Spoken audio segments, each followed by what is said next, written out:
সকলকে আমার আনন্দিত জয়গুরু। প্রাতে তাশুতে বসে শ্রী ঠাকুর একটু আগে সম্ভবত প্রার্থনা হয়ে গেছে। কিছুক্ষণ অপেক্ষা করে পূজ্যপাদ বরদা উঠে গেছেন।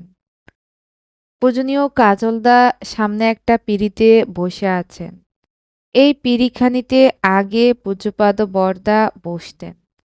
শ্রী ঠাকুর কাজলদাকে বললেন, দেখ তো ও পিঁড়িতে বরদা লেখা আছে কিনা।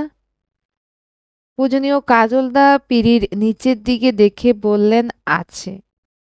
শ্রী ঠাকুর অন্যদিকে মুখ ফিরিয়ে বললেন, ও পিঁড়িতে ও বসে তা আমার ভালো লাগে না, কারণ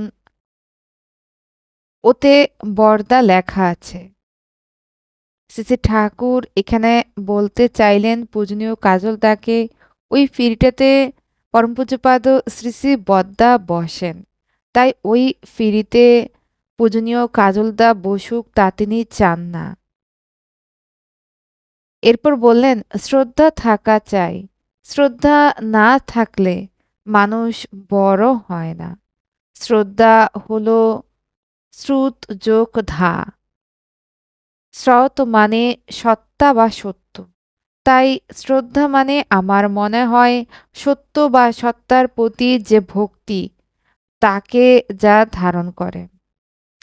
শ্রী ঠাকুরের কথা শুনে পূজনীয় কাজলদা উঠে দাঁড়ালেন। ধীরে ধীরে বেলা বেড়ে ওঠে।